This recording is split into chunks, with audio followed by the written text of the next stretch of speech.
stay a while and listen. John Stetzko, how are you, mate? Hey, man. Good to see you again. Oliver Joyce. Yeah. Give you a cheers on that. I'll start with the customary question. Have you done any game dev this week? And if you have, what kind of things have you been working on?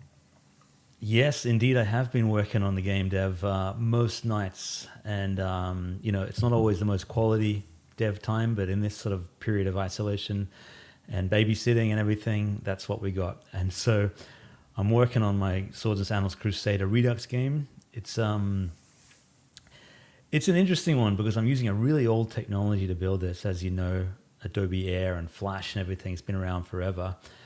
But because this is using the same engine as a previous game, I figured just get this done this year, get it out there. And when you're using a really old engine, you know it so well, right? You know everything about it backwards and forwards, but you're also limited by not having all the fancy effects, which can be good. I can't say I'm enjoying the development. It's been it's a spaghetti code mess. And it's one of those things I wouldn't mind, I'll touch upon later in this video, but I want to ask your thoughts about when do you give up on spaghetti code and just write it all again? Well, in all fairness, it sounds like it's a pretty old project. And from what I understand, really I'm kind of familiar as to when you probably started work on that initial engine and different technology. Yeah. And, like why people might wonder, why are you going back to that? Why not just rebuild it in Unity? Because, the work's been done. And it's an absolute waste of time to rebuild everything from scratch sometimes when you have a perfectly viable code base. Yes, it might be harder to work with, but at the same time, you got to make it was your work, your hard grind to make that engine, regardless of how hard it was like an 18-year-old Ollie or something. But not quite that old. But regardless, it was work. You invested time into it. So the more value you can extract out of it, the better. That's how I see it. This is one of those things as well. Back in the old days, they would really get the most out of the engines. They would often make 2 or 3 games using the same engine. And it's only sort of more recent years that you see new game, new engine, new game, new engine. And a lot of my games, I try to get 2 games out of each engine. The funny thing with this game is it's a remake of a game made in 2007 or 2008, a long time ago anyway, right? Called Crusader. And it's using an engine of a game that was started making in 2014 and was finished in 2017. So even the remake engine is 3 years old, using a language I'm not really using that much anymore. So it's just, it's a hot mess. But you know what? The end result, when you compile it all up, it runs nicely. 60 frames a second, full screen. The end user doesn't really care. Exactly, right. Because in the end, these games are made for consumers, for gamers, not for other programmers to, drool over some coding architecture or something. In the end, it's to be played, it's to be enjoyed. And if you can deliver that in the end, then that's the most important thing, It doesn't always matter what's under the hood. It's important, I guess, from some aspect, and we work together in a commercial setting, so we understand that this is appropriate in those things. But sometimes, try convince me on a Saturday night at 4 a.m. to adhere to good coding standards when I've been coding for 8 hours straight, 12 hours. and I'm 3 or 4 beers in. You try to convince me. Good luck. Sometimes so you just need the GTD. Or, You need the GTD. It's get things done. You know what I mean? Do you remember about a week ago I showed you a link to that epic battle fantasy game from a guy called Matt Rozak? This guy has been making. He's in his maybe early 30s, but he's been making games since the old Newgrounds days. He's still using Flash. He's compiling it up as air. It's not even GPU accelerated styling or anything. It's basically displayed as Flash. But this guy, that's amazing, has made a lot of money on on Steam. He's got games out there that have 3,000 plus reviews. Shit. So it goes to show you that we both know what that represents. That's a retirement right there. Depending on the price point, of course, but and publisher. Well, he has no publisher. He's making all the money for himself, and that goes to show you that a good game is a good game and it can be made in any engine. But that's what I've been doing, and that's what I will be doing for the next probably 6 to 8 weeks or so. How about yourself, mate? What have you been up to? This and that. Yeah, you know me. I like to have my head in a few things at once, and I do run a YouTube channel, so sometimes my time has to be split with it and making videos with you, of course. But in terms of game dev, did some cool things on Blood and Mead. I've been because I'm at this point now where I've been teasing you with the demo idea for it's like 12 months now. It's coming. Because every time I improve some feature, and the thing is, I'm glad I didn't show you a demo 10 months ago or last time I was going to show you, because it would have really ruined this new reveal. Because some of the things would have been familiar and would have been like, oh yeah, that's kind of that thing I saw. Now it's going to be like, because I improved some core things, absolutely. Especially around the combat system.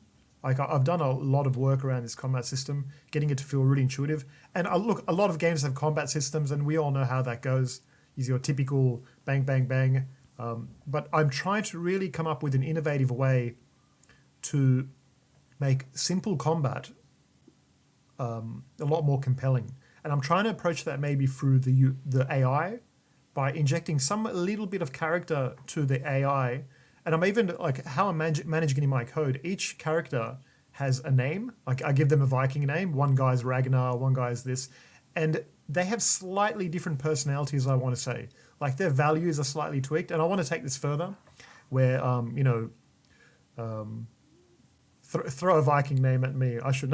I'm the one making a Viking name. Olaf. I mean, Olaf's the hero, right? But like a Heimdall. Yeah. So Heimdall's can be a real coward, and when his health gets low, he might run away from combat or something. But it sounds cool. But the only challenge with that, you see, is gameplay needs some kind of predictability, especially when it comes to combat. And if each enemy is having a very unusual and inconsistent behavior, that can also be a bit of a trap. So I've got to be careful not to cross that line too far. Keep it still predictable, maybe by having that character always wearing a hat. Oh, so you recognize that's the dude that runs away or something like that. So it's little cues. So I'm still trying to kind of work it out a little bit, but I'm getting close to In a game like Streets of Rage, for example, is a great example because I've been playing that recently. Each character has a name, and so, but it's Goro or Mutant X or whatever they're called. But you see that character again and again and again. So I'm imagining your game, if you see Heimdall, you see about 100 Heimdalls over the course of the thing. It's not, you know what I mean? Is that how it's going to work? But you hope so, right? Yeah, but that's kind of the expected behavior in if you see a named character, unless it's like a role-playing game, like a classic role-playing game, in a beat-em-up / platformer, you want to see Heimdall and have an expected behavior from him. So if he's scared, he should always be scared. Absolutely. If he's not scared, he shouldn't be called Heimdall. If you know what I mean, it should be exactly. Svensson and that's definitely the approach I'm taking, because there's got to be that level of consistency. But funnily enough, towards the early stages of this project, I was really considering the idea of giving every single character in a game a unique name and personality attribute, just to add to that realism. But as we know, that's a fallacy that can't be fulfilled. Well, you could, but I don't think the player would appreciate it. No, that's the thing. From a execution perspective, in terms, it's very impressive to do something like that in a game. But sometimes it's not about that. It's not about indulging as a programmer in terms of what you think is cool to code. It's about, is it worthwhile to the player? And in that time, as a result of that way of thinking, I've stripped so many features that I thought were initially cool that I coded them in because I wanted to code them in.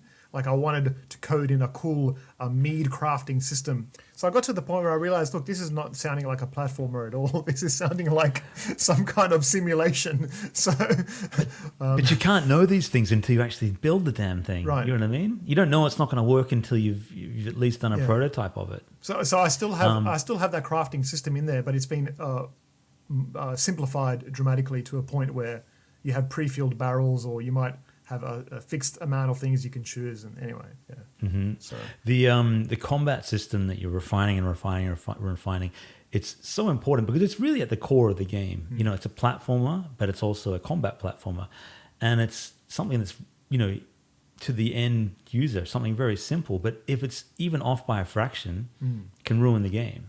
So it's it's not surprising me that it's something that you've iterated and iterated and iterated, because people take for granted that it's kind of like it feels natural, but you have to do it.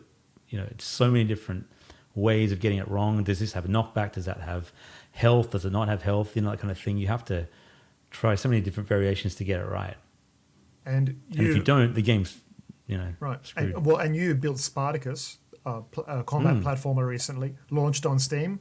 It's a big milestone. Yeah, and coming out on Switch soon as well in the next couple of months. That's epic, dude. Nintendo, that's a milestone. Well, not just as a game dev, but as a childhood fan of Nintendo. Man, I'm sure you're the same as me. As you used to see that Nintendo seal of approval on something, and you go, man, I'd love to have that. I mean, back it's when it different meant now something. because anyone can. Yeah, back when it means something, but it still will be like a lifetime achievement for me anyway. Even if there's a lot more games on the Switch, it still means something. I think. Look, if you scroll that Steam store, it's very clear you have a few suspect approvals going on in that games list, and not all fully. Yeah. I downloaded a game. I was very disappointed though, because I thought that you downloaded games from the App Store, mobile, they're all trash. 99% are trash, with 1% is like some good thing behind it, but very few. Steam is a bit of a mixed bag as well. Itch is kind of what it is, but Nintendo, I thought so it was the first platform I downloaded from there. It was a nice indie platformer. I kind of thought it'd be good for just to see how they did their stuff. And the moment I plugged in the controller, the game just would freak out. So there was some bug in the game. Also interesting that they passed the the Nintendo seal of approval.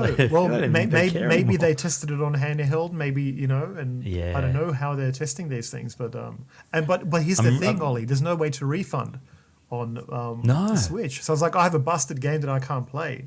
Give me a refund. Yeah. And it's like, where's the refund button? So buyer beware. Yeah, buyer beware. It's one of those things. It's very convenient to do digital downloads, and I have bought most of my games on the Switch digitally. But there's one or two that bit me. Like there's an NBA Playgrounds game which just kind of sucked. It wasn't very good. It was $50. Shit. And I didn't like it. Played it for about 45 minutes. Bloodstained was another one. Oh, terrible. Did not like that at all. You got a physical version I sold of it. it. So I sold it for a high price. High price. High price. But I think I'm really excited about having Spartacus on the Switch, just because I feel like it's the right platform for it. And I think Blood and Mead will be a great. Imagine it's the kind of game that you play on your big TV. Dude. I don't think playing these games on a PC do them justice. Absolutely not. And that's one of the things pushing me on. The idea of having this game on Nintendo, like that's for me. Look, everywhere is a potential home, but being a massive Nintendo fanboy, look, I've got Mega Man over there, and stacks of Nintendo games here, and I've seen your Game & Watches and so on. Yes, I'm a big Nintendo fanboy, but in the recent years, I kind of lost interest in them, unfortunately. But I have enough interest with the Switch. They kind of rekindled that love interest a little bit for me, that love affair. So I'd love to get to Switch at some point, but congratulations! I can't wait to play the beating me to the mark. Thanks, man. Yeah, we'll see. We are not there yet. I'm looking forward to playing the Blood and Mead demo though, because I remember when I first moved into this house, I had a little house party. The boys had a poker night and everything, and you brought over a demo of the game very, very early, of running around, jumping, and so on. Yeah. And I remember thinking, this looks like going to be a fun game. And you had, I think, we even working on a gamepad. I can't remember. Maybe you didn't. That might just be a. I remember that version, and just to be honest, that version kind of embarrasses me now. But it shows you how far the writing was horrible. Because here's the interesting thing: maybe I've probably talked to you personally about this some other time, but over the course of making this game, I improved various skills that are parallel to game development, and that is my. I'd like to think so anyway. My writing skills, for one. As in story writing, because going into this, it's not like I have any real, I'm not writing stories in my spare time. You know what I mean? I know what I like, but I'm not actually putting pen to paper to write tales of the Vikings and bards. But no prior experience. But I have faith in the learning process, and I know if I commit myself to learning something and I research it and I listen to the masters, So I got the Neil Gaiman audio book. It's like a course on writing, and he talks about just the amazing stories he's written and how he went about them, and it's very interesting. And my number one takeaway from that was that the one thing, and I keep in mind, I listen to this over and over and over again. You know how many times I listened to this Neil Gaiman audiobook on writing? I would say maybe 50 times. Wow, he's a great writer. I was listening to it at night before I went to bed, and just to kind of, because here's the thing, he has such a soothing voice. So I got to the point where he was actually putting me to sleep. So I was using this audio book, absolutely, and also listening to his Vikings Tales. Yeah, book. the one I lent you, the Norse mythology. Right, so I've got the audio book of that, which is read by him. Really, really good. I highly recommend it. Yeah, because he does all the voices of Loki and everyone else. But I ended up reading a lot of. You'd have to read a lot of books to get into world design, and I was reading this one for a while. It's probably backwards in your camera for some reason. The Kobold Guide to World Building.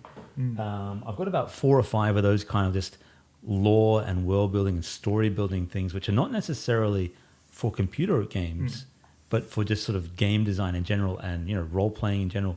These things might not directly relate to the discipline that you're at, but they are so useful in terms of like setting up narrative, and without any of that, you kind of go into these things blind, and the only way you learn is by getting it wrong, and sometimes you can't afford to get it wrong. If you spent 4 years on Blood and Mead and did all the combat nicely and all the little details and everything, but you had a really rubbish story, you're not doing your game justice. You know what I mean? Let's hope not. Well, I'll have to get you to proof it before we go, before this thing ships. From what I've seen so far, it's pretty good. So it's interesting with story, right? Because like here's the thing. So so you wonder, right, he's read this Neil Gaiman, or he's listened to his Neil Gaiman audiobook. This must be some crazy writing. But here's the thing, it's simple, and I learnt restraint and simplicity, if nothing else. And because in my game, although I have dialogue and story, I don't want it to be heavy. Because one thing I don't like is when I jump into some game and all it is dialogue after dialogue after dialogue. It's like, especially a lot of his indie games that I see now, they're quite indulgent in some of them. Very. And they're just like, I get what you're trying to say, but you could have truncated this into, one verse, be more concise with it, especially in platform kind of games where you're itching to get into the action. You just want to run and jump and so on, and it's that classic sort of old adage of like show don't tell. You know what I mean? If there is a house on fire, show us the house on fire. Don't say there's a burning building. But so many, it's a crutch that a lot of people fall into. Yeah, it's kind of natural, to be honest, and I find myself doing that even when I'm making YouTube videos, and I'll say, okay, so now switching to Unity. And it's like, yes. I do it all the time. So I often just kind of edit that little bit out because it's kind of redundant. And the funny thing is... especially if you're doing, well, if you go through a whole video that's 10 minutes long and you find obviously redundancies, often you can trim minutes off the video just by kind of, I was recording a little, because I have my own games channel. It's huge. It's massive. It gets dozens of views every week. But every time I record a game, I did Streets of Rage last night, and I catch myself saying the same catchphrases again and again and again. And I kept saying like, oh, damn it. But it was about 15 times in the video. And by the end, I'm like really self-aware of it. And it's one of those things you do a lot more if you're just by yourself. So if you're like recording a long tutorial video or a long, monologue to camera, every now and again you get in your own head and you kind of think, what am I saying? And then you stall. And that takes years of practice. Even now, after been doing YouTube for a couple of years now, I still kind of catch myself doing it. Yeah, it's interesting. So back to the game dev stuff. What did you think of this big Unity, Unreal 5 news from the other day? That video, that PS5 sample trailer. Tech demo. Let's be clear about what Tech demo, yeah. Okay, since we're going to be talking about games... the original and the best. It's getting a bit wonky. You could call that the greatest game of all time and not be laughed out of the building. I keep these shirts in a special place. I don't wear them often, just for special occasions. It's true. Yeah, I don't want to wear it out. Because that's it, Ollie. You wear it out, it's gone. You can't just go to your local Kmart or whatever it is and buy a new one. It's Nah, you got that's a to classic. only sport it when the time is right. The Unreal 5 engine. Well, I mean, look, visually incredible. We both know that. And I've been reading a bit about this over the last day or two, and there are Reddit Gamedev posts are going nuts all about it. And take this all with a grain of salt, because this is my opinion, and I really don't know enough about it. I don't know anything about Unreal other than I fired it up once the other day, and it looked pretty cool, but it was kind of overwhelming. But from my takeaway is this whole nanite technology that they're using, right? So it's basically this tech demo with not unlimited polygons, but you can bring a model in from ZBrush or something, and you don't have to lower the polygon count. You don't have to put in, bake in the textures and everything. It's all there, and That's it has amazing. real-time lighting and everything. It's incredible. It's largely for static things, so you're not going to get that on characters and so on. But also, this kind of thing isn't going to help your average indie anyway. So if you're Naughty Dog or your DICE or, Unreal themselves, awesome. If you're, Joe Blogs making, your first 3D shooter, how are you getting access to these billion polygon meshes anyway? You know what I mean? Well, it's also not sustainable. Like the problem, and this is why this is why games that use asset packs and things are so obviously using asset packs, and they look like shit. 3D games, because you cannot. Well, it's simple. The model is very, very attractive, very high quality, but everything else in your game looks shit, because you're not able to maintain that consistency of high fidelity throughout the whole game. So unless you maintain, it's like, we are, as humans, we are wired to optically see contrast. If you put a series of X's on a screen and you add a zero somewhere, you're going to spot the zero. And in the same way, we are able to discern negative space and contrast very easily. And they're very apparent in games like that, where you have some kind of 3D zombie or monster and then some low poly car next to it or something. I don't know. Yeah, it's basically like the slowest unit in the army is the speed that the army goes at. And so in a game, if you have if you've got 99 really good models and one really crap one, and it's one of those things that I think you're going to see some fantastic looking games out of this in about 4 years maybe. This is a tech demo running on a PlayStation 5 maybe, with a very fast solid state drive, 5 gigabytes a second transfer rate or something. But I don't think it's something that you can seriously consider for, you wouldn't be making the switch to Unreal yet. Yeah. Not jumping from Unity just because of that. Because, you and I have talked about it, and Unreal looks very tempting. It does. When I see some of those tech demos and some of the things, I think, God, man, I'd love to get my game looking like that. But I also think, I don't know if this is actually for me anyway, because a lot of the games I make are fairly lo-fi, and even when I do make a 3D game, Unity kind of has me covered as far as, like, you can make some really, really pretty games in Unity. Right. And it also supports the mobile. Not that Unreal doesn't, you know what I mean? But it's a little bit more indie friendly. And it gives you the 2D option. And you have the post-processing stack as well, so, Yeah, use that. So you got your options. I think, if you are a Unreal developer, the future's very bright for you. If you're an indie developer getting started, it's hard to. You don't really want it to. It's a very tribal thing to say which game engine. No, you can make any game in any engine, but and you and I have also always been very agnostic to technology in general. A lot of people get really tribal about technology choices and code choices specifically. But I've had to learn to be like that. I've been like that for many years, and it's only bit me in the ass when Flash got canned. So you've had to become tribal about it, or you've. No, I've had to learn to not be tribal. Right. Because I was for years. Right, because we were both massive Flash fanboys for a long time. Oh man, what a spike in the heart, what a stake in the heart it was when it was all that started unraveling. Can I tell you? But honestly, I remember it was like remembering when a catastrophe in the world went on. Everyone remembers where they were. Yeah, where were you? Dude, I had another Flash developer that I was working with in the office. Him and I were at our peak of Flash development. We had just mastered the tool set. We were feeling confident, and just the world was our oyster, in our opinion, in terms of game development. We thought, we've just mastered the top tool out there. It wasn't the top tool, but in terms of the indie scene, you could get pretty far with it, in terms of what was the expectation of that era.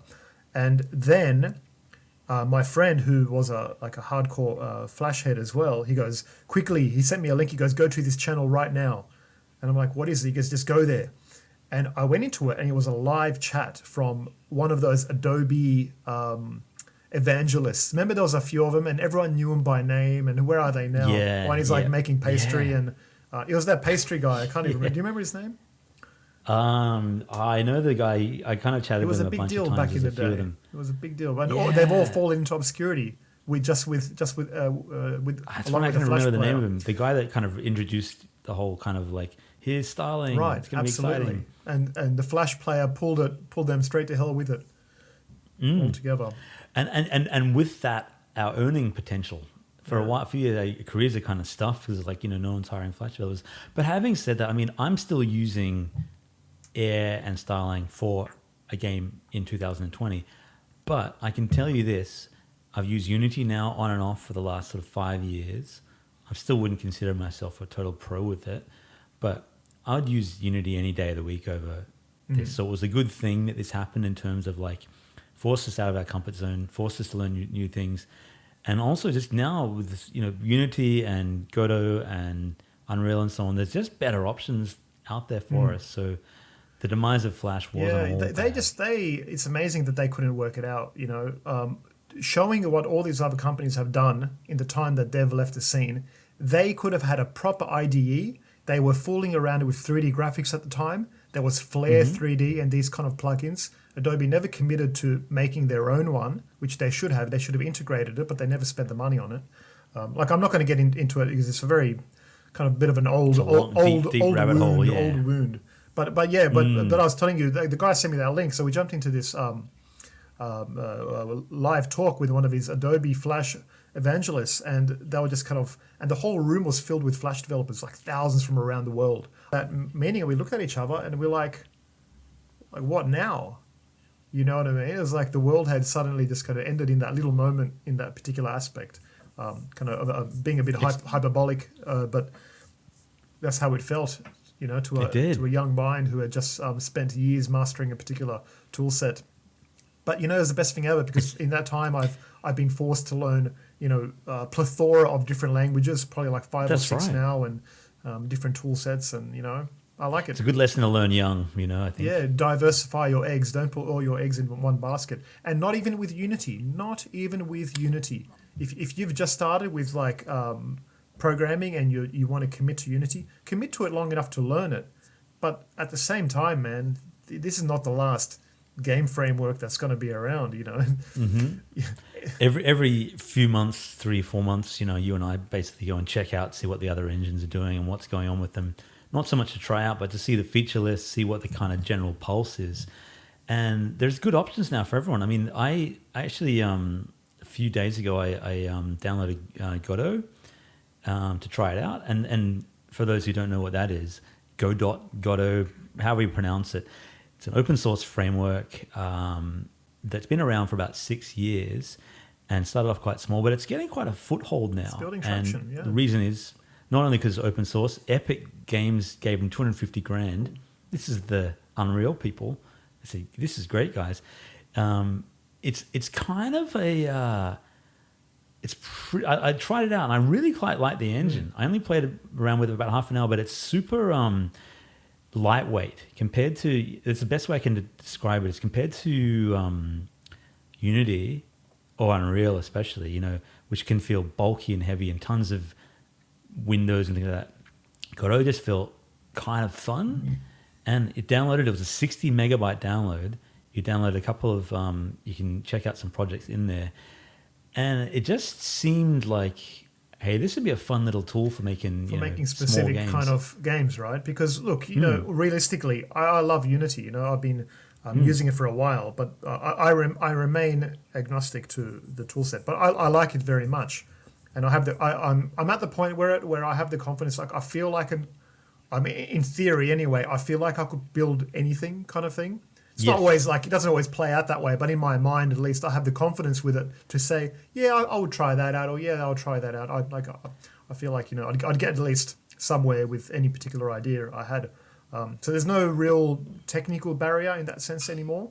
But That's the level you need to be at, I think, because I mean, you have to ask yourself, why am I changing? If I can do this in Unity or in Godot or in whatever, you kind of think, if you're just changing just for the sake of it, or stick with what you know in terms of, if you're trying to do it so to rephrase all that, if you're not a commercial game developer, if you don't plan on making any money from all these things, jump around at will. But if your plan is to make money out of game development and you have the tools right now to make it, go with it. You know what I mean? So you right now are great at Unity. If tomorrow you said, I want to make a game about, this, and this, Unity would be your tool of choice. right. If you just wanted to muck around and experiment, other engines, sure. But if you need to make money, you got to go with what you know, right? Yeah, because look, at the end of the day, you gotta make and ship games, and you can't just be jumping from platform to platform, and every time something new and cool comes out, whatever the flavor of the month tool set is, and I mean, thankfully And I in guess game that's dev, sort of- it's not that often like you would find in the web dev world where they're changing frameworks every 3 months or something. It seems like Ninja Yeah. script, this script, or like Pirate Yeah, script. And that old thing's crap. They should never use that. Only there's like- losers there's- use there's- that old there's framework. fans, and then they kind of you get these Yeah. dichotomies of warring frameworks. Like, oh, I'm with what is it like? What's that latest one? Jeez, I can't even I don't remember. even know. I was getting into that stuff for a while, man. I tell you, lucky. It's lucky too hard I to kind keep of- up with. It's too hard to keep up with, and that's a whole different skill set, I feel like. I guess I've been a little bit conflicting in my message in the last sort of 5 or 10 minutes. It's like, hey, go explore other framework, other game engines and so on. I definitely think you should, but also commit to one well enough to learn it. You know what I mean? Because if you're just jumping from a million different things, you never get anything done. So, and also know that most of these tools, you can build, what you want to build in it. Unless you're trying to build like the next World of Warcraft or whatever it is. I mean, you can still do that, but if you choose Godot, you can make the game you want to make. If you choose Unreal, you just sort of have to, research, choose the engine that's comfortable with you, that kind of thing. So, Yeah, that's the thing. That early learning curve with any tool set is a challenge to overcome. And Unity, I've got to say, Unity had a steep one. I think that Unity, and I see that, as you know, I kind of run a Discord channel where I do tech support essentially for people. I'd like to think I do more than that, but there's definitely a lot of people coming with in that early steep learning phase of Unity, when it's like, whoa, how do I mean, these are more often than not very trivial things. So literally, where is this in the IDE and what button do I press? And that's the problem, because Unity has many facets, right? It's you have the language of C#, which is one thing, and then you have the actual Unity IDE, which is an absolute maze, unless you just learn over time where everything is. so much acquired knowledge and assumed knowledge over time that, muscle memory and so on, and knowing that this thing is hidden deep within this window. And Unity, I'm way more comfortable with Unity than I was years ago. But even now, like, I've spent most of my 2019 building Spartacus, a 2D game, 2D platformer game in Unity. So I'm pretty confident with 2D, but 3D is a whole other ball game and so on. So you're always learning. And then there's rigging up models, there's the sound aspect, there's the shader stuff. There's, it's such a rabbit hole. How about the shader graph stuff? What do you think about this? It's impressive results, but look, some people would. I mean, look, I saw a screenshot in a tutorial or something. I thought, let's look into this shader graph stuff, and the tutorial outcome was like a glow or a shiny glow or something, and. I kind of fast forwarded just to see what would be required in terms of the shader graph. And shader graph is a series of visual drag and drop nodes that you arrange manually in Unity, much like you would the animator or something like that. But there was like this daisy chained link of 20 different nodes all doing different things. I'm like, all just to get a glow? How might I just write a glow shader with one file and slap it on the file? And I often think, how did they come up with this? How would you get to that point? I know people obviously can do it and do create some great things with it, but I always think, how do you learn that? It just seems so intimidating to me, even though that's supposed to be the non-intimidating version of creating shaders. Well, previously you're typing out crap in code. Right. I probably think if you looked at it carefully, it's less verbose than it looks on first glance. I think that it's probably pretty intuitive, like you're just plugging in different things. But when you have this kind of very complex grid of daisy chain things, it's not good. I don't know. I just don't think this is a particularly good user experience for people who are primarily coders. You know what I mean? I've done a lot of 3D in the past, and I kind of started a long time ago, before I was coding, I was doing like 3D modeling and animation in Cinema 4D and Maya and stuff. And there's a lot of those aspects in that program that look like that, to do with the materials and stuff. And I was never into that stuff back then. I'm like, look, I'll do the modeling, I'll do all the other stuff, but I don't know about this linking of nodes, man. It just seems... Yeah. And it's very specific to the software too. Like, you can't take those skills with you. Can't take that with you. That brings me on to a similar point with Unreal Engine and blueprints. And when I was looking at Unreal, the blueprints remind me a lot of the shader graph, because it's all these nodes linked together. There's a website that I stumbled upon that it's called blueprintsfromhell.tumblr.com. And so you can go through it and you can see these massive, crazy blueprints of like thousands of interconnected nodes that just like, you look at it and, I guess in the moment it kind of makes sense to the developer, but you think, how did it get there? And how do you even, know what to look for in that? As a coder, I break things up into many different code files. Some of them can be, up to 1,000 lines long, maybe even more. But even then, that makes sense to me. But this whole kind of connected node, like a neural network of a brain or something, just it doesn't make sense to me. And what if, for whatever reason, like, it doesn't happen often, but it could happen, and what if your Unity project became corrupted or something? At least if it was all in code, you can just bring the code back in. But, and I'm sure it spits it out as code, but, you'd still, what if not? And that's part of the problem with, like, linking everything through the Unity IDE and stuff, that if you ever get some kind of weird... Look, it hasn't happened often, so I don't want to talk about it like it happens like constantly, but it's definitely happened to me at least twice, where I signed all these prefabs in Unity into the inspector window, and something happened to the scene, because I jump between Mac and Windows a lot as well, in Unity, and for whatever reason, somewhere the meta files got messed up, and it just unmapped all my presets. So I'm like, well, that's fun. I've just lost 2 hours of tedious work, and I had to kind of work out what went where, and I couldn't really even remember how to restructure it. So it's one of the things in Unity that is pretty common, and it's something that happened to me a lot of times in Spartacus, is that I'd lose a day just because I imported something wrong or whatever, and you have to basically reset up all your prefabs and things like that, or it crashes, or you upgrade one thing and everything else is stuffed. Unity is a lumbering beast, and a lovable lumbering beast. Yeah, there's so much to love about it. There's also so much that's out of control, and they're constantly bringing out new features without committing to the old ones, and the new control system, the new lightweight render pipeline, and all this sort of stuff that you just think, slow down a little bit, guys. Just get the other stuff working first. So, but I guess the other thing is there's always a fairly stable build from the past. So it depends if you want to keep It's up been with good the like stuff. that. Look, there's definitely, they have issues with like rolling out new stuff, and there's been a lot of confusion with their communication as to, they've changed the name of things, and from lightweight render pipeline to high HRP, let's call it. So anyway, like, look, these are all very technical things, but all in all, the positive outweighs the negative.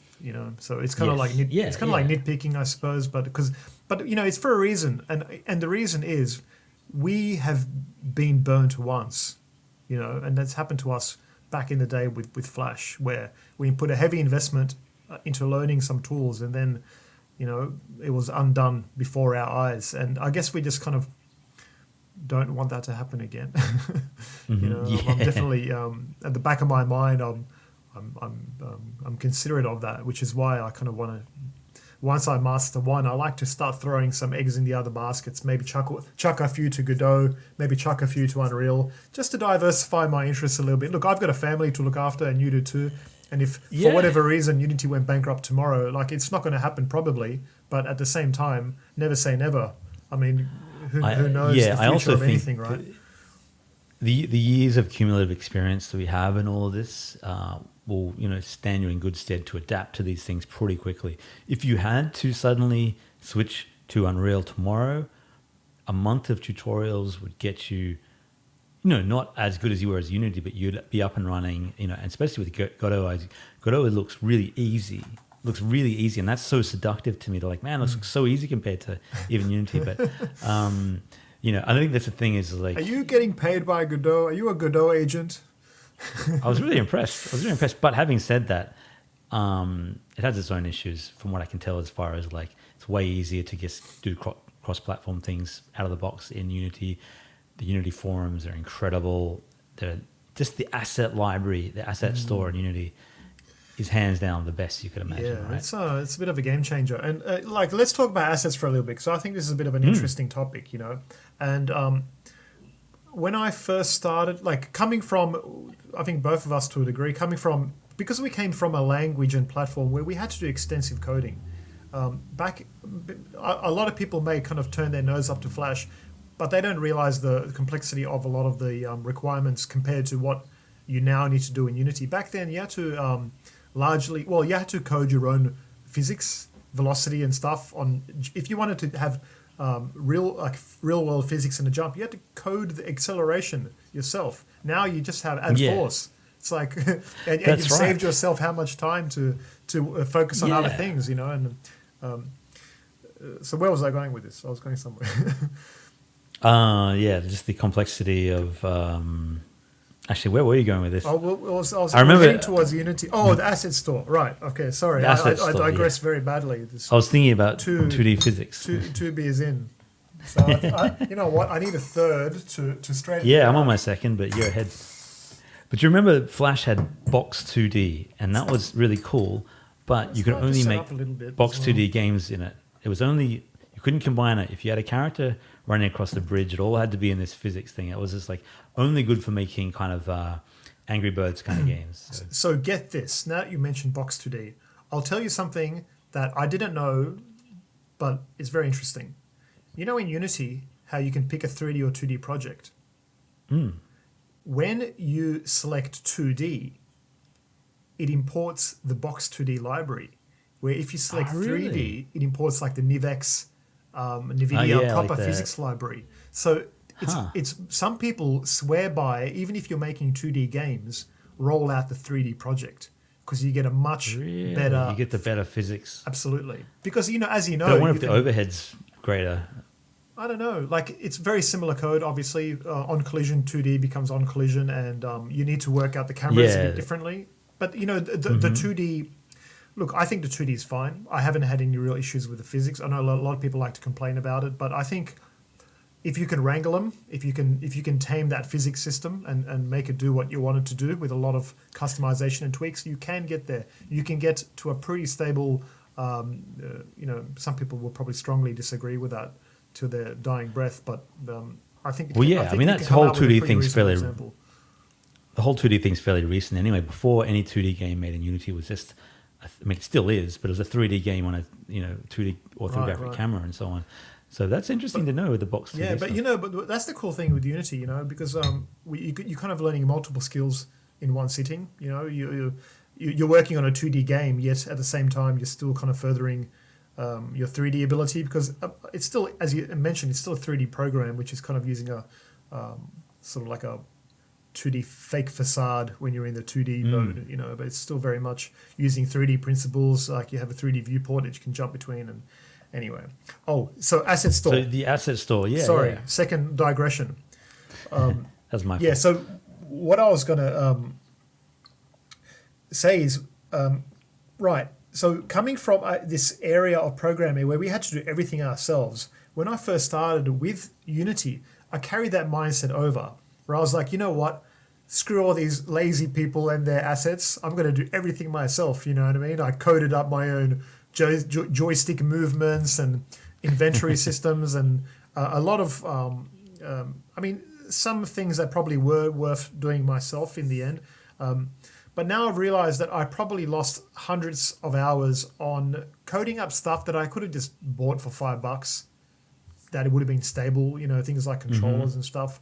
That weren't so they weren't so important really for me to code up. I mean, in a way, I got to learn how to do it, but at the same time, now that I know how to do it, I probably would leverage something to speed up my development process, because I want to get to the fun stuff. I want to get to the game design, and I want to get to the making an interesting product for people. I don't want to get bogged down by low-level stuff. What's it for? It's just jerking your ego just to say, hey, man, look at this cool bit of code I did that no one's ever going to see or play. It's kind of like, what, The only issue with that I found so far in Unity projects I've done is that sometimes it's kind of you look through it and you go, man, I don't understand what is all this code that's in my project? Like, what's that from? What's that from? It gets kind of it's all in separate folders, but it can be a little disconcerting knowing man, I don't understand half of this stuff, but it works. So. Well, that's the other side of the coin in this situation, where there are some things to leverage, but there's also a lot of badly written stuff that gets approved, and you don't know what it's doing, and you hopefully can rely on the reviews or something. And more often than not, somebody has uploaded some kind of asset with some code attached just to make a buck. They've pushed through something quick, and once you go into, if you have some level of experience with C#, once you go under the hood and have a look, you'll be absolutely appalled in a lot of cases as to what's going on. And you often see that in the reviews, there's hard-coded references everywhere, and there's a Git component being used in the update loop, and you find by tag and find by name and stuff in the update, and it's kind of funny in a way. So what you're saying is, for certain things it's definitely worth doing, but also just consider what you're putting into your game. Right. It's kind due of diligence, you have to really due diligence is very important, because if you get it wrong, and it can completely slow down your project and so on. But and and as Unity updates, quite often these add-ons don't update and they become deprecated, and then now you have a whole game that is based around some deprecated API or add-on that is no longer even on the asset store. There's no way to get support. It's not compatible. It hasn't updated properly to the new versions. And now what? Now you're going to pull it out and write it from scratch, But look, I'm being a bit dramatic with it, because quite often you can just find a swap out or, but at the same time, look, there is always that risk, because you don't know how badly something can affect your workflow. Quite often something looks like a little problem that quickly turns into a big problem, or vice versa. All game dev is just, it seems like it's problem solving. The whole thing. I'm a little cynical about it all. Which I think you probably are too. Why do we do it, John? Why do we still do it? And it's a tough life. A lot of people come to game dev expecting riches. Going to get rich. Yeah. Going to make Flappy Birds. If you're going,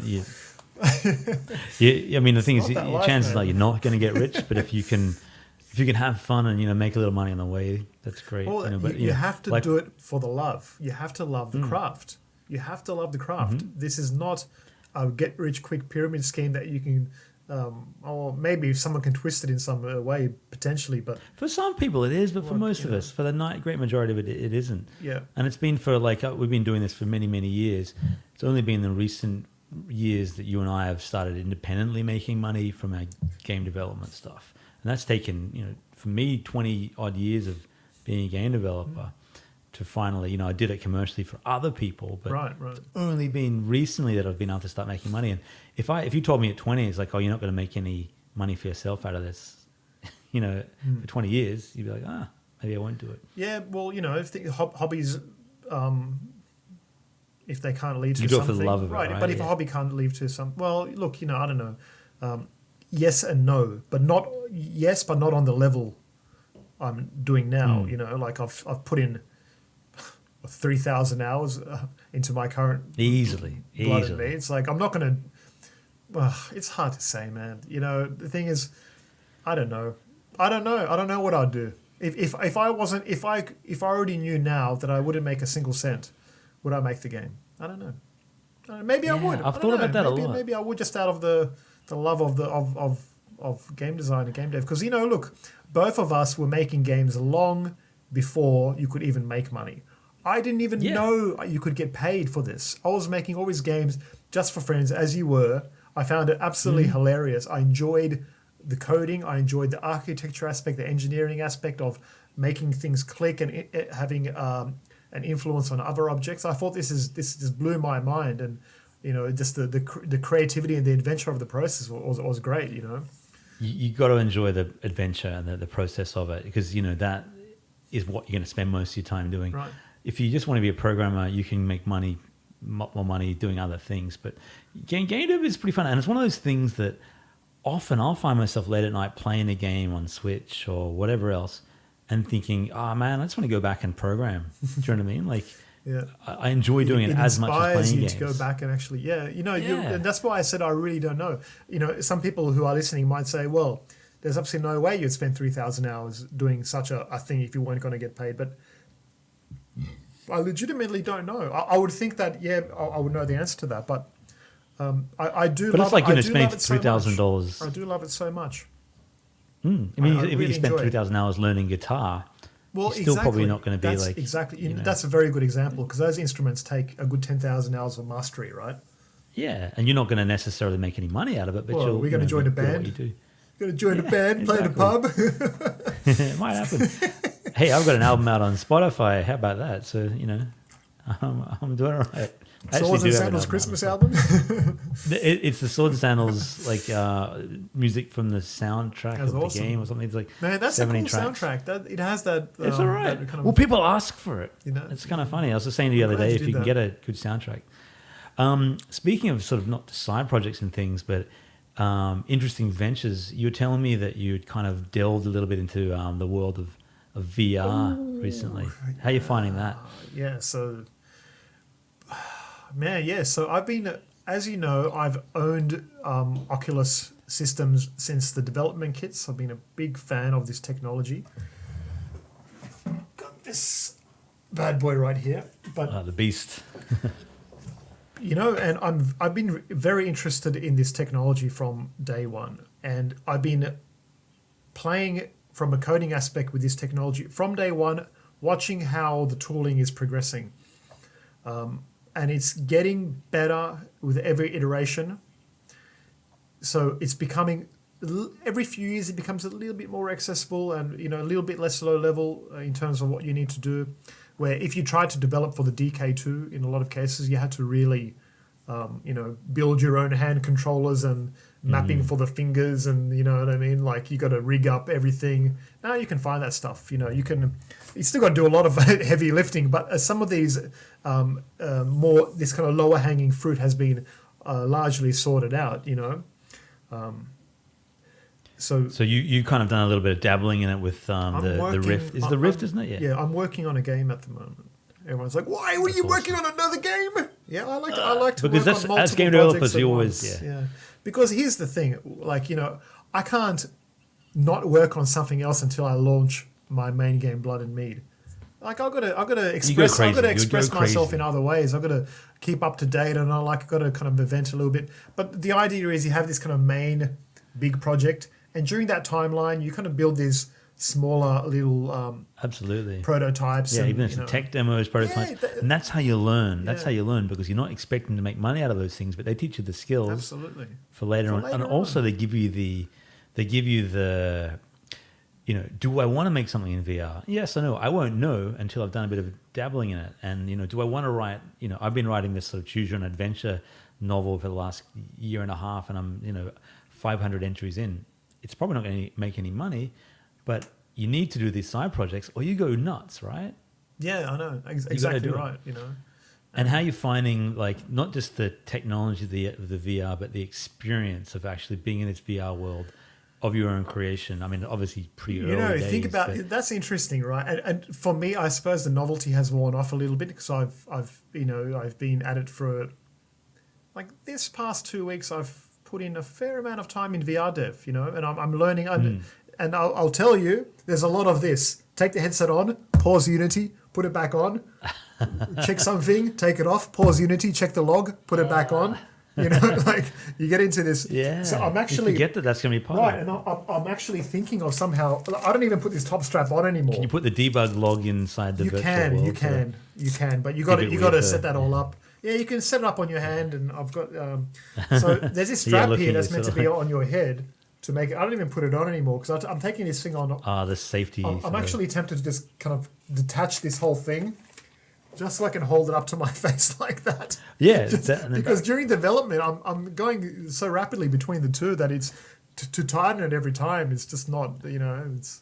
Yeah, and how do you find it? Like, is it heavy after sort of using it for hours and hours and hours? Does it hurt your neck, or you find it's okay? The way I'm using it for development is like I'm not even wearing it in the proper way. I have it on the lowest settings. I have YouTube running in the background, so my frame rate is so low in VR. But it's enough for me to check my work is working or not. If something is throwing an error or not. It's really weird because you're in VR and you're throwing errors, and you're watching your scene bug out in VR. Like glitch in the matrix, right? So it is a little bit surreal in that aspect. And although VR feels like it's been around for a while now, it still is in its infancy, and I think you're very wise to be sort of dabbling in it now, because even if you don't make something for the next few years, you're still kind of on the ground floor of this crazy technology that most people don't even know about yet. Yeah. Like I reckon a fraction of the population have ever used this. I really am. A lot of people.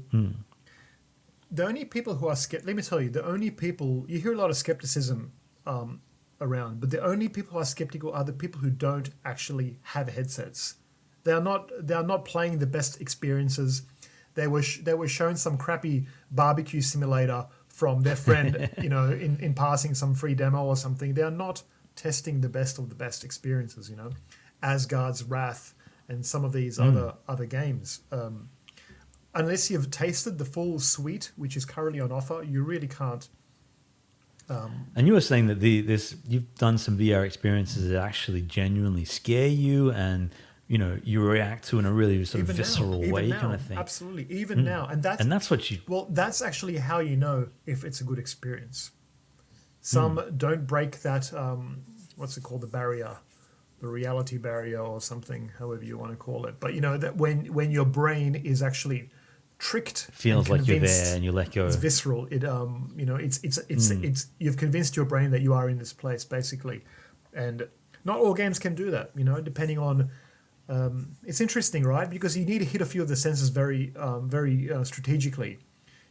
If you show something with the visual view, you need to give accompanying audio, maybe some vibration. There's got to be a few cues. We don't have we have touch. We don't have smell, which is a problem. But we have audio and we have touch through the controllers. So you need to carefully manage those to make it feel realistic. And if you don't get immersed. Simple as that. But we'll be able to, in future years, we as a people, be able to create some really immersive and kind of quite emotional experiences out of these things that regular games can't provide. In terms of taking you to places that you've never been. The application for this VR stuff is really still wildly underestimated. In terms of you think of the old Star Trek holodeck. You basically have that now, and the VR in the next 5 or 10 years.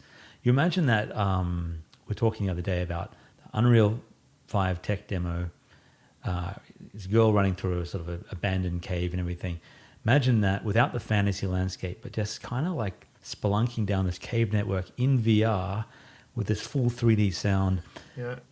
These are experiences that you can't do. Most of us can't do because we're either, realistic, not ridiculously. It's definitely special in that regard because it will give people a chance who are living in countries or situations where they just don't, for whatever reasons, whether it be health or like political or whatever, they can't leave their country or they can't leave their immediate situation. It gives you an escape route to take you into foreign lands and new adventures and stuff. Experience the world a little bit. Yeah. And it sounds very flowery, but that is no joke. Older people who are, dementia patients or someone like that can be, taken back to the days of their youth, going down a gondola in Venice, that kind of thing. It'll take some veterans back to the trenches of World War II if they want. And maybe that's too much for them, but you never know. This is it can take you back. It's a pretty exciting thing, and you often think, like, where am I going to be in the next 10 years? What kind of games will I be making and so on? And I really hope that I will be making some VR stuff, because the stuff, it really fascinates me, even though I haven't. Well, I'll eat Swords and Sandals 6 VR. VR capabilities. Yeah, it's a thing. You know? I'd also hope the next 10 years I'll be making something other than bloody Swords and Sandals. I've been making it forever. Think of the fans. Think of the fans. Something as well as Swords and Sandals. Yeah, of course. Yeah. It's good to have you've been very successful in that regard. You've established this IP, which is coming up to, which has 5 sequels out, or 4 sequels, and up to many up to the games. 5th. There's 10 games or something in the whole thing. And thanks to this franchise and your creativity with it, you've been able to relatively focus on indie dev full time. It's just about. We're getting there. I'm hoping next year is the.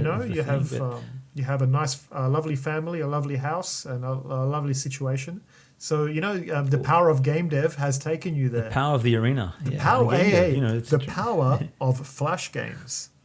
Flash games, took you there. You can make a good game in any technology. So for the people who want to scoff at the old Flash player, man, people can make a very comfortable life from this technology. So, and even now leveraging it. So, well, we're coming up to about an hour now. So I'll just ask you quickly, what's your next plan for the next couple of weeks of dev? What are you going to try and focus on?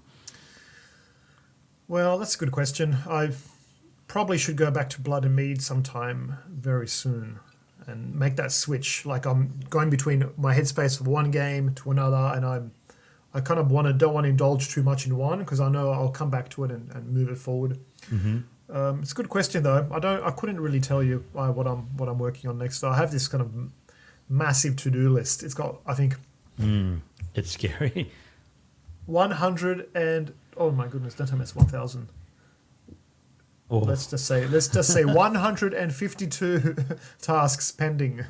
But they're very specific. Like, hey, that blade of grass is not bouncing back correctly, or you got to get very granular at this point. I'm in those details. I'm not in those broad strokes so much anymore. All the big stuff has been done. It's all very, very detailed. So a lot of things come up. Yeah, you can spend months on one point and then one day fixing 10 things, and it all knocks it off. How about you?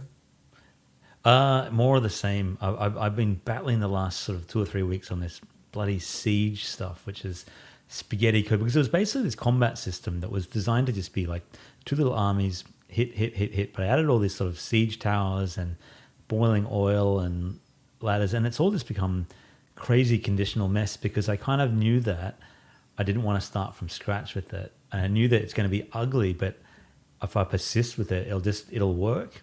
And last night I got it all working, and it's kind of like I'm deeply ashamed of the code in there, but it's working fine. So it's kind of like cool. Of your code. You bring great dishonor to your family. It's funny because I look at the Spartacus code I did last year, and it's pretty clean and nice. Code from this is a year later, and it's messy, but it all works. So next week I'm finishing that off, and then I'm starting on this kind of little tournament part with knights and jousting. I'm hoping to get it done in the next sort of 6 weeks, maybe. We'll see. That's reasonable. Anytime you give it, I know, man. Anytime you give a deadline, it's double it. Absolutely. But, whatever. That's the thing, and I would like to think that with the time we're getting better at estimating our time. Mm-hmm. It's very hard as game developers. I think it's universally every single game developer gets it wrong. And Carmack even talked about that when Carmack was on. Yeah, exactly. Sorry, John Carmack. Yeah, John Carmack, creator of Doom from id Software, was on, and lead software engineer at VR engineer at Oculus. So this is another reason why I like this Oculus, because I know Carmack had his hand in making it. Yeah, that's special to me. I could go with a Valve, which is a bit more pricey, but this Oculus, man, that's got John Carmack's hand on it. I kind of like that idea. I think that's the one I'll get. I mean, the thing is, you can't. Very accessible, man. Very cheap. In terms of how much you pay for the competitors, that Valve Index, amazing. It's got eye tracking. Yes, man. Eye tracking. Looks kind of cool, tracks your right? pupil. I mean, this one obviously doesn't do it, but in terms of That's Yeah. I mean, I guess the whole planning thing as well. I mean, you can't plan for a pandemic. This has thrown out all of our game dev plans off. I'd hoped to get my game finished in April, May. It's now mid-May. All these things, will, slow your game down, but you can't worry too much about it. You got to enjoy the journey. And as long as you're not super reliant on this has to be released this month or I won't eat, then just keep making the game until it's ready. Isn't it good to have like some motivating aspect? I find, which is why I don't do it always, but I very much try to periodically give myself a deadline. Say, hey, I write it down. You should. Say by September the 15th, I'll try to be specific about it. I want to have this milestone completed. I want this out. I want the game launched by this particular date. And I'll put my name on it and say, look, I'm going to do that. I commit to that. And that will help you move. Which is why, if you have an employer or a boss, that also helps, But if you're doing it for yourself, you are your own boss. So you have to be a bit hard and disciplined on yourself. You can't fire yourself. So there's no looming threat that keeps you, under the whip. So it's so you got to work that out for yourself. So it's actually quite useful to have you got to give yourself a deadline, because even if you miss the deadline, if you hadn't set the deadline in the first place, you probably missed that. You'd be a year behind. You know what I mean? You got to just because you milestones fiddle with things forever. You just won't ever stop. If you say, hey, see that all the by time. that date, I'm done with that aspect of the game. Like that player controller is going to be locked down by next week, and I'm not touching it after that. Sure, you might touch it, but at least you tell yourself that in that moment and try to commit to it. If you got to change it later, fine.